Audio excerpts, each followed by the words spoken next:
Thank you. Mheshimiwa Bosire and your family. The Right Honorable Prime Minister, Governor Nyaribo, Governor Ngwae, Governor Nyang'yong, all the senators, members of parliament, and all the MCAs na wananchi wa Nyamira.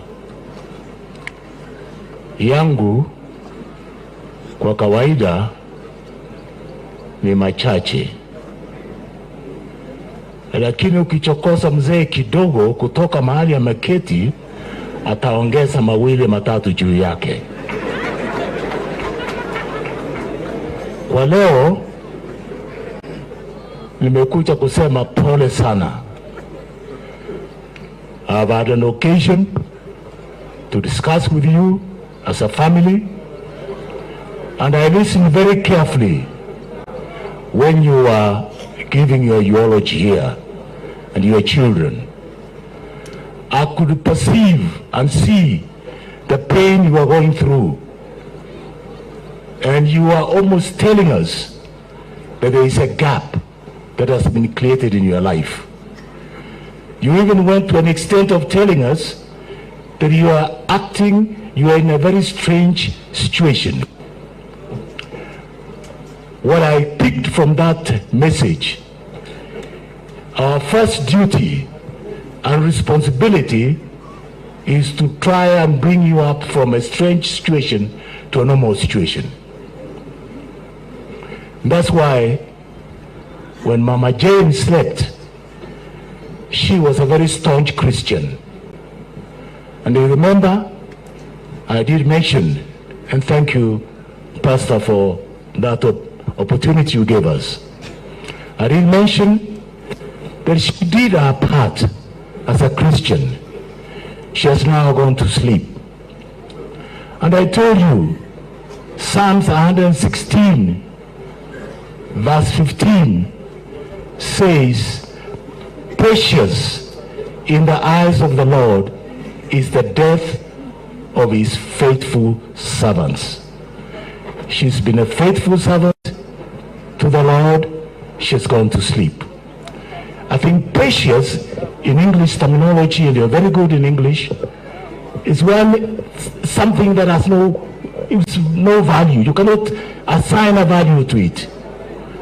That's what your wife was. And you've stood here as a testament to the public that you need that comfort. You said you don't know from where.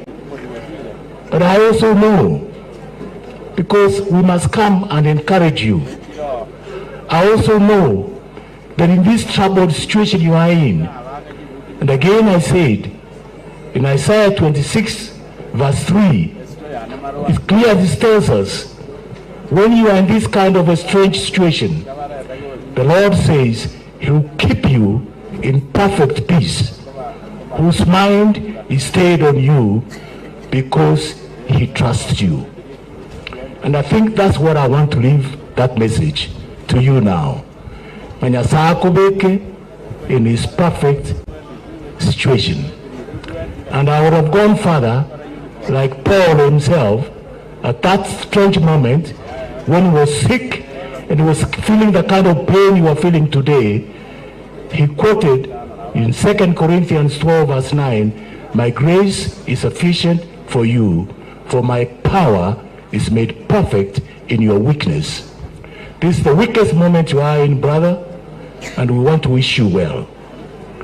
And I want to wish you well that God's grace, God's power will be with you. And the verse continues saying, I shall delight, or I shall rejoice in my weakness, because I know when I'm weak, then I'm strong. Be strong in the Lord, and this is what we came to give you as a testimony to everybody here, that while we're still alive, we should keep very strong. Bas, hayo ni ya Mungu, iko ya Kaisari.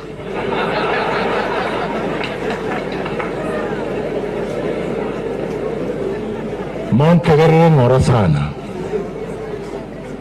Montegerengora sana. Haraka haraka haina baraka. Nimesikia maneno inapita juu tu, inatambaa kila mahali. Na kumbuka, huwezi kuharibu mahali unatoka.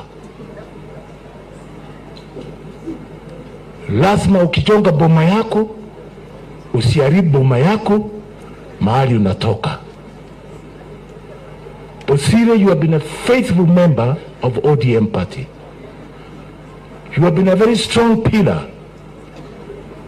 And the Right Honorable Prime Minister, I want to thank you for standing with Bosire. Hii kitu nimesikia eke Bosire ngakwa nga bottom up tima itingida kwane. Eke aronda era abiri eke ntukyo soku. This thing they call bottom up is very basic. We're talking about empowering people at the grassroots to come up. And if you know, just in case you've forgotten, the first minister for Juakali, technical training and applied technology, yours truly, Professor Sam Ongeri, 1988. So there's nothing new you are telling us today here.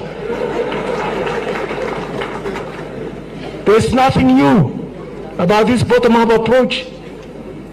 What you should be telling us, 2007, when there was a coalition government, this was strengthened by vocational and technical training and applied technology. We increased the skills of people. We should therefore be now empowering them to grow further and further and create micro enterprises and small enterprises. So don't come here and try and tell us that, oh, we have a new economic policy, which was started in 1988. We have been refining it. We have brought it up the level where it is. And the BBI was trying to even refine it further by increasing the resources to 35% of the county.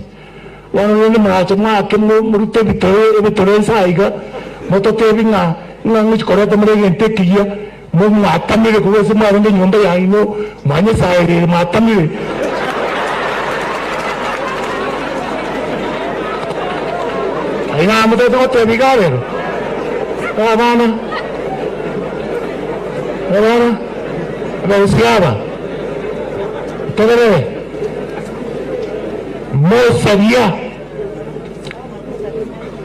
amangana mbona rechira nandi numero chibragocha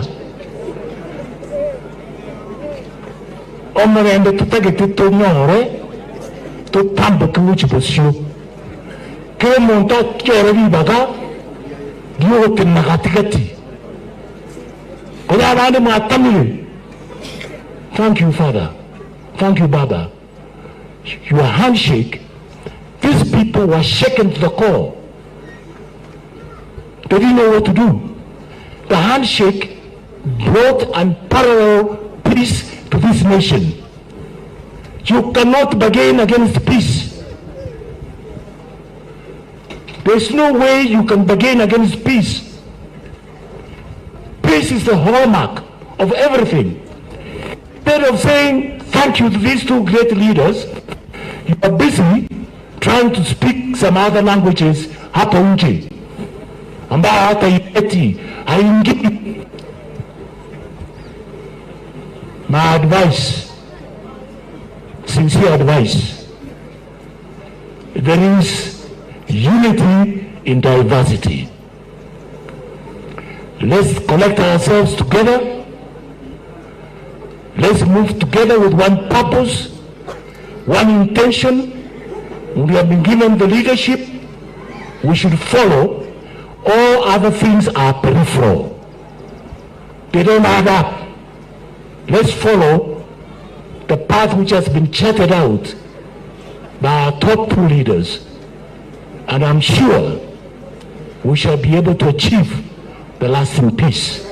Finally, the Bible says in 1 Peter 3, if you read from verse 8 up to 11, 8, 9, 10 talks about how we should live together in harmony, in peace, having blessings for one another. But finally says, seek peace and pursue it.